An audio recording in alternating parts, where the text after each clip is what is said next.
Hello friends, कैसे हैं आप सभी। आज मैं आप लोगों के लिए एक स्टोरी लेकर आई हूँ। कुछ साल पहले की बात है। नरेश के घर एक बेटी पैदा हुई। बेटी के पैदा होते ही घर में मानो मातम सा छा गया हो। औरतें चुगलियां करने लगी। नरेश की तो किस्मत ही बड़ी खराब है, इस बार भी इसे बेटी ही पैदा हुई है। नरेश की पहले से ही 3 बेटियां थी। एक और बेटी के हो जाने से नरेश बहुत ज्यादा दुखी था। उसका चेहरा ऐसे उतरा हुआ था मानो जैसे किसी की मृत्यु हो गई हो। वो सोच रहा था, भगवान, मैंने ऐसी भी क्या गलती कर दी जो मुझे बेटियां पैदा हो रही हैं। मेरी तो किस्मत ही खराब है। मैं सबके लिए अच्छा करता हूँ, इसके बावजूद भी मुझे बेटा नहीं मिला। ये सारी बातें नरेश के मन में चल रही थी। आसपास के लोग नरेश को ताना मार रहे थे। अब तुम्हारी किस्मत ही खराब है तो तुम क्या कर सकते हो। वहीं दूसरी ओर आसपास की औरतें नरेश की पत्नी को भला बुरा बोल रही थी। तुम्हें शर्म आनी चाहिए। तुमने इस बार भी एक बेटी को जन्म दिया है।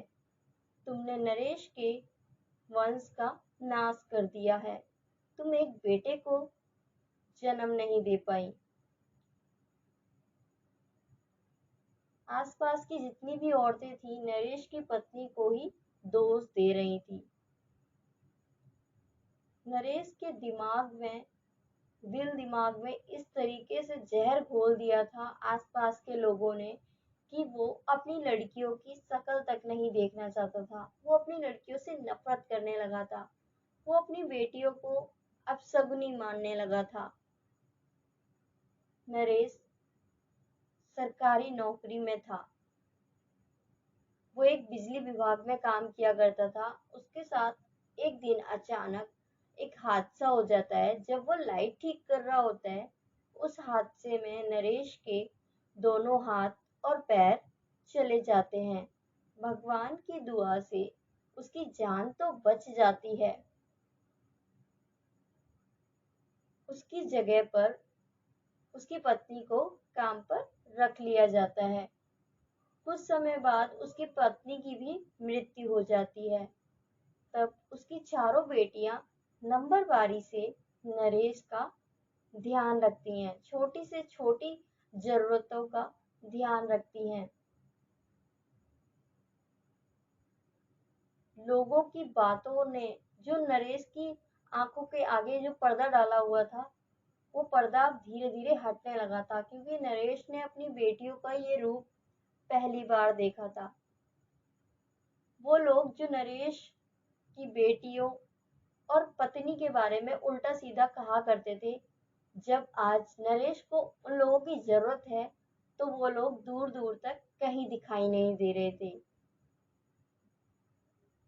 नरेश मानसिक रूप से भी कमजोर हो चुका था। उस वक्त भी उसकी बेटियों ने ही उसका सहारा बनी। नरेश की पत्नी की काबिलियत तारीफ जितनी की जाए उतनी कम है, क्योंकि नरेश की जो पत्नी थी वो ज्यादा पढ़ी लिखी नहीं थी, मगर उसने अपनी बेटियों को पढ़ाने और लिखाने का निर्णय लिया था। इस बात को लेकर नरेश और उसकी पत्नी के बीच कई बार बहस भी हुई थी, मगर उसने अपनी फिर भी बेटियों की पढ़ाई पर रोक नहीं लगाई। उनकी पढ़ाई को कंटिन्यू रखा और उसका नतीजा ये निकला।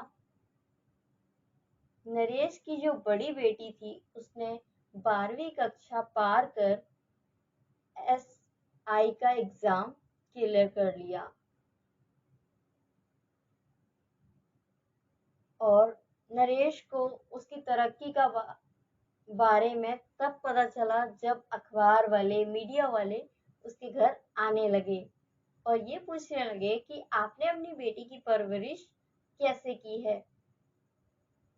जो लोग नरेश की बेटियों के बारे में उल्टा सीधा कहा करते थे, आज वो लोग नरेश की बेटी के बारे में तारीफ करते करते नहीं थक रहे थे, क्योंकि उस गांव में जो लड़के थे वो 12वीं कक्षा भी ठीक तरीके से पार नहीं कर किए हुए थे।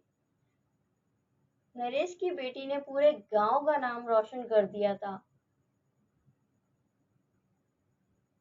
इस वजह से जितने भी लोग आस पड़ोस के उसकी बेटी की जो बुराइयां करते थे, आज वो लोग इतनी तारीफ कर रहे थे और तारीफ करते करते ही नहीं थक रहे थे।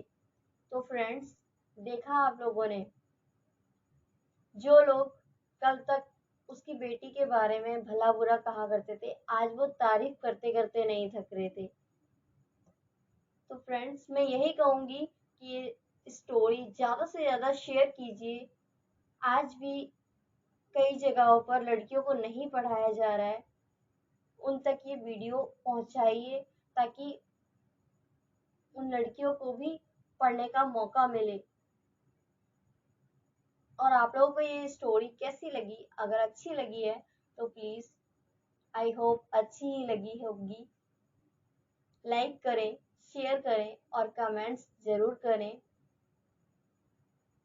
और अगर आप ये स्टोरी मेरे चैनल पर पहली बार सुन रहे हैं तो मेरे चैनल को जरूर सब्सक्राइब कीजिए और भी ऐसी ही मोटिवेशनल स्टोरी सुनने के लिए।